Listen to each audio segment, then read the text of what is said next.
उनके अंतरात्मा कैसे इस तरह से झूठ बोलने के लिए गवाही दे देता है, जो चीज़ संभव ही नहीं है। मुझे आश्चर्य लगता है, आप इस विषय को किसी आम जनता से पूछ लीजिए, उन्हीं माताओं से पूछ लीजिए, किसी को यकीन नहीं है, ये संभव ही नहीं है। और आज मैं डंके के चोट से, दावे के चोट से कहता है कि ऐसे कोई भी व्यक्ति जो पढ़ा लिखा हो और स्किल्ड हो, तो एक भी व्यक्ति ऐसा कहीं कोई नहीं है जो यहाँ पे घूमते हुए आएंगे। तो इसलिए मेरा निवेदन एक है कि हम बेरोजगार की परिभाषा के भरोसे चुनाव जीते थे, उसी में घोटाला किया। इन्होंने शराबबंदी का बात किया, शराब का घोटाला किया। इन्होंने राशन की बात किया, राशन में चावल में घोटाला किया। ये नरवा गरवा घुरवा की बारी की बात किया, इन्होंने गोबर में घोटाला किया। ऐसा क्या चीज़ है जिसमें इन्होंने घोटाला नहीं?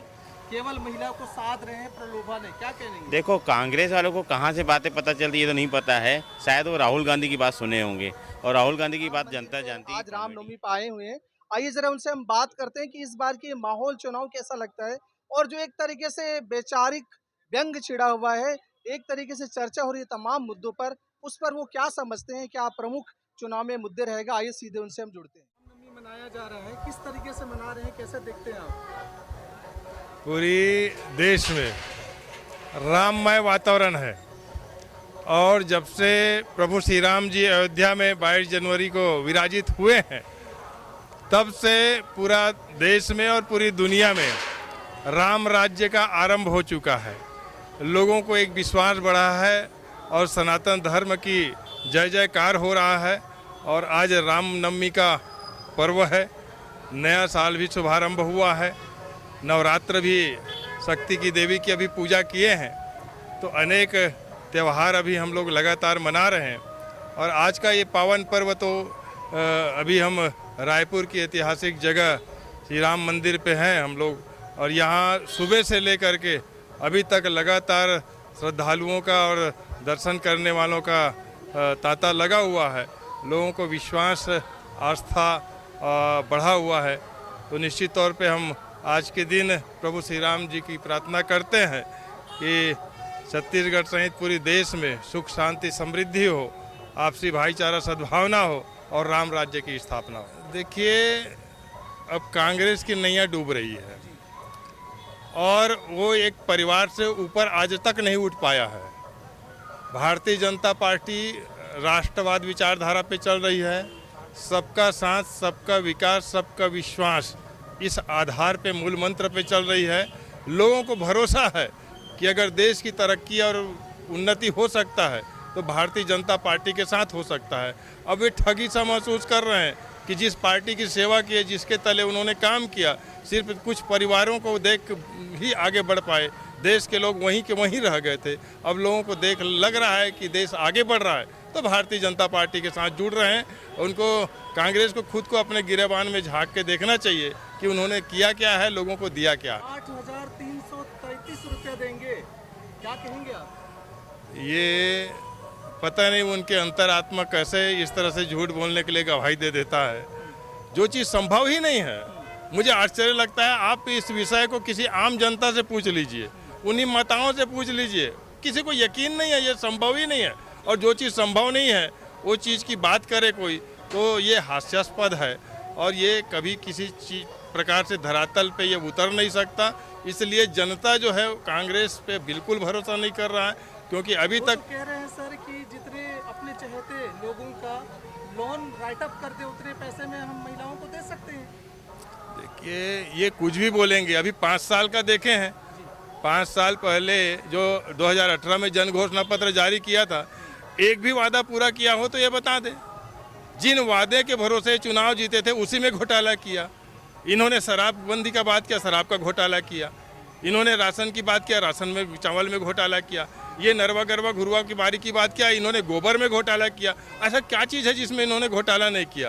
तो इन्होंने कोयला से लेकर के सब चीज़ में दलाली किया, घोटाला किया। इनके नेता, इनके अधिकारी आज अंदर हैं, इनकी जवाब तो दे कि घोटालेबाज और खुद काले धन का कमाई करने वाले आज बात करते हैं। महंगाई का मुद्दा रह गया, शिक्षा का मुद्दा रह गया, स्वास्थ्य का मुद्दा रह गया। देखिए, राजनीति के अंदर में एक अलग से एक प्रयोग किया जा रहा है, और राजनीतिक दलों द्वारा जवानों, किसानों और महिलाओं को लेकर, और इनको एक राजनीतिक विषय बना दिया गया है, जबकि ये राजनीतिक मुद्दा है ही नहीं। महिलाएं तो इस देश के अंदर में हमारी देवी का रूप रही हैं, उनको लिए विचार करना अच्छी बात है, पर झूठे वादे करना, इस प्रकार के गलत घोषणा पत्र को जारी करना, एक तो सुप्रीम कोर्ट को गाइडलाइन जारी करनी चाहिए, यदि कोई घोषणा पत्र ऐसा आप जारी करते हैं और उसमें खरे नहीं उतरते, उस पार्टी की मान्यता रद्द कर दी जानी चाहिए। लेकिन अगर ऐसा कुछ होता है तो 420 हो जाती है ना, 420 पर तो हम केस कर सकते हैं। बिल्कुल कर सकते हैं। आप लोग 420 का केस उच्चतम न्यायालय कोई गाइडलाइन उस पर अभी तक नहीं ला पाया है और बहुत सारे रिट्स लगी हुई हैं ऑलरेडी इस पर। मैं राम भक्त सेना प्रदेश अध्यक्ष विक्रम केवलानी।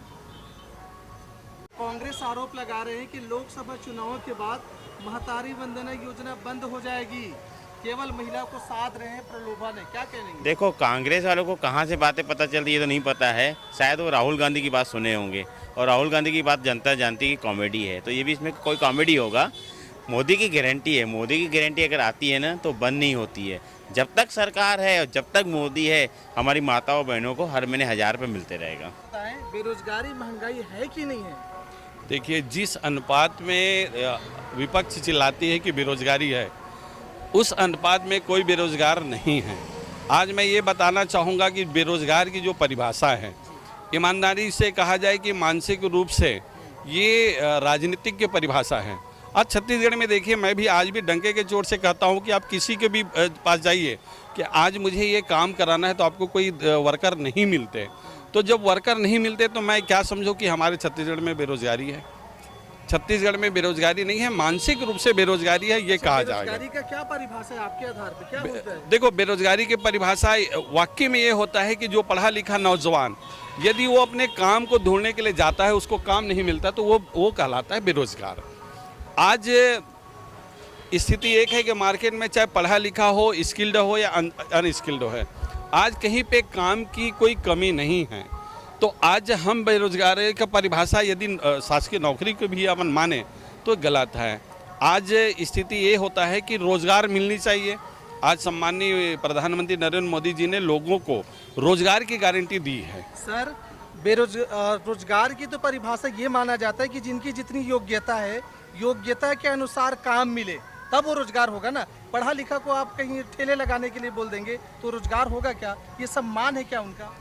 देखिए, आज जो पढ़ाई लिखाई है स्किल्ड, और मैंने एक शब्द बोला है स्किल्ड, आज स्किल्ड आधार पे हम उनको काम करने के लिए, आज पढ़ा लिखा यदि मैं उदाहरण के लिए बोलूँ, मैं M.Com BJ LLB किया हूँ। आज M.Com का एक लड़का डिग्री ले लेता है और उसको अकाउंट्स का काम दूंगा तो अकाउंट्स का काम नहीं कर सकता, तो क्या मैं उसको किस श्रेणी में गिनूं कि आज मुझे तो अकाउंटेंट की जरूरत है, वो पढ़ा लिखा है, मैं मानता हूँ कि डिग्री भर से कुछ होना नहीं है जब तक ले स्किल्ड ना हो। आज हम क्या कर लेते हैं कि हमको डिग्री मिल गई है, हम बेरोजगार हैं। डिग्री के साथ साथ में आपको स्किल्ड होना जरूरी है, तब कहीं जाके आप कहोगे कि वाकई में मैं पढ़ा लिखा हुआ आदमी हूँ, मैं स्किल्ड हूँ, मुझे रोजगार नहीं मिला है। और आज मैं डंके के चोट से, दावे के चोट से कहता है कि ऐसे कोई भी व्यक्ति जो पढ़ा लिखा हो और स्किल्ड हो, तो एक भी व्यक्ति ऐसा कहीं कोई नहीं है जो यहाँ पे घूमते हुए आएंगे। तो इसलिए मेरा निवेदन एक है कि हम बेरोजगार की परिभाषा पढ़ने के आधार पे ना लें, हम बेरोजगार की परिभाषा में स्किल्ड के आधार पे लें कि निश्चित तौर पे जो स्किल्ड पर्सन है उसको यदि कोई काम धाम नहीं मिलेगा तो मैं मानूंगा वाकई में बेरोजगार है। लीलाधर चंद्राकर, भारतीय जनता पार्टी रायपुर ग्रामीण विधानसभा संयोजक।